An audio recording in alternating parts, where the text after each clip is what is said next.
병이 생로병사 한다고 그랬잖아요. 그런데요, 자연법에는 생로사는 있어도 병은 없어요. 병이 생겼다는 것은 내가 두 가지의 문제가 생긴 거예요.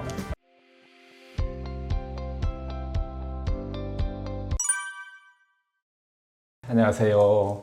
약보다는 자연치유건강법으로 병을 치유하는 병원 없는 세상을 꿈꾸는 병원장 상원장입니다.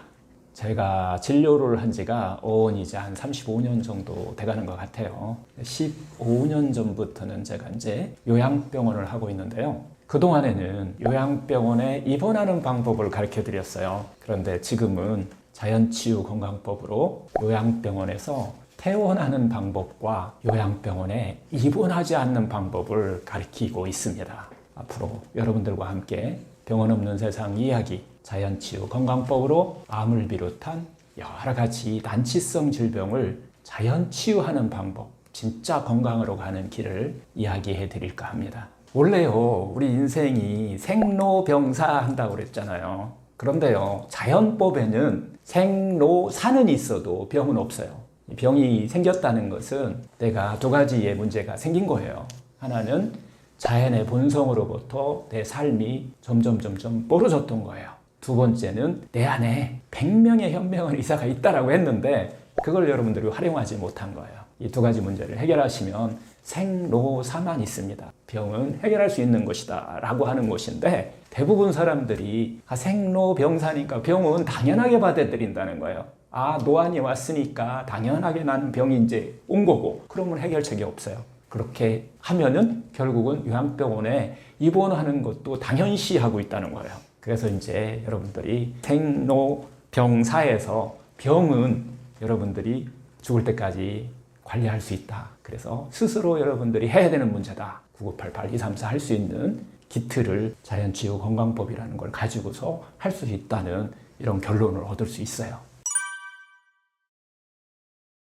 자연치유라고 하는 것은요, 이게 제가 만든 게 아니에요. 자연법에 따라서 우리가 살아가는 방법을 우리가 자연치유 건강법이라고 얘기하는 건데 이거의 시작은 의학의 시작하고 같이 맥락을 같이 해요. 히포크라테스 의학의 가장 핵심이기도 해요. 병의 원인이 결국은 병의 뿌리예요. 근본 원인은 음식의 문제 때문에 생겼고 마음의 문제 때문에 생겼고 습관의 문제 때문에 생겼고 온도의 문제, 즉 혈액순환의 문제 때문에 생긴 거라고 하는 거예요. 그래서 이것을 개선하는 거, 내 삶을 개선하는 거예요.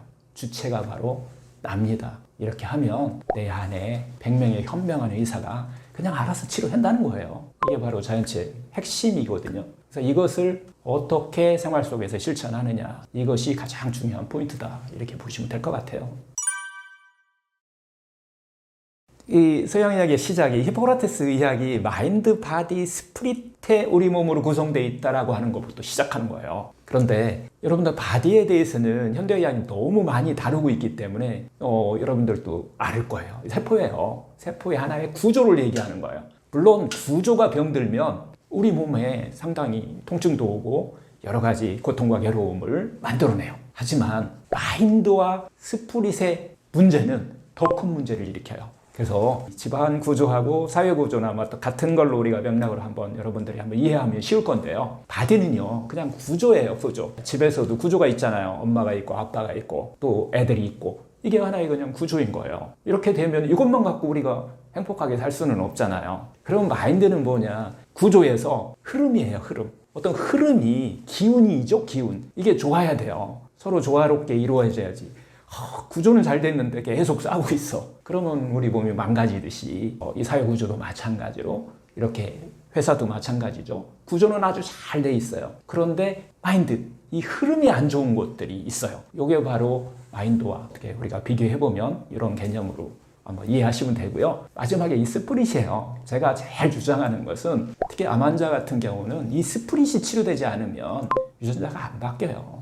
이 스피릿은 뭐냐면 구조도 괜찮아야 돼요. 그 다음에 흐름도 괜찮아야 돼요. 구조와 흐름이 괜찮으면 내 안에서 기쁨이 나와요. 행복이 나오게 되어 있어요.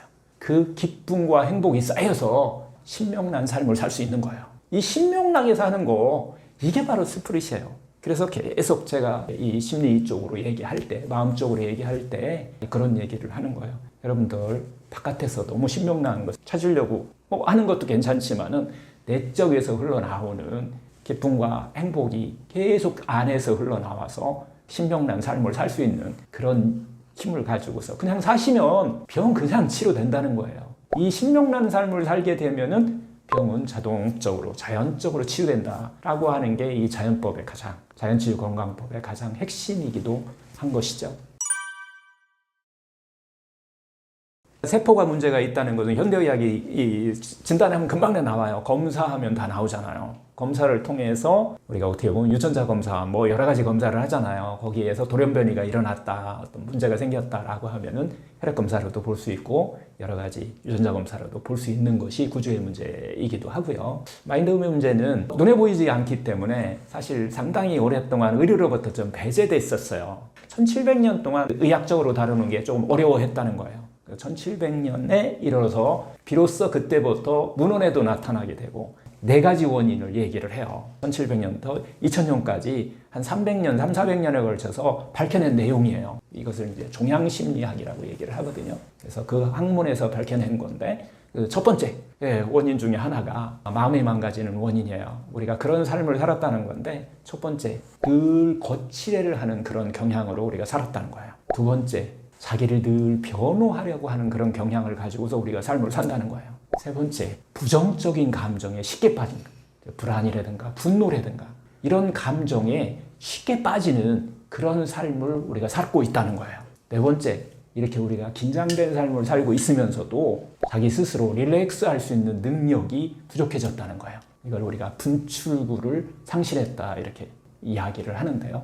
이렇게 이런 자기 자신한테 우리가 상냥하게 살아야 되는데 자기 자신한테 상냥하게 사는 게 아니라 타인에게 상냥하는 방법으로 우리가 교육받고 또 그런 삶을 살았다는 거예요. 이게 바로 마음의 문제를 유발하는 원인이 됐다라고 하는 것이 종양심리학에서 이야기하는 이게 암의 원인이 됐다고 얘기하는 거예요.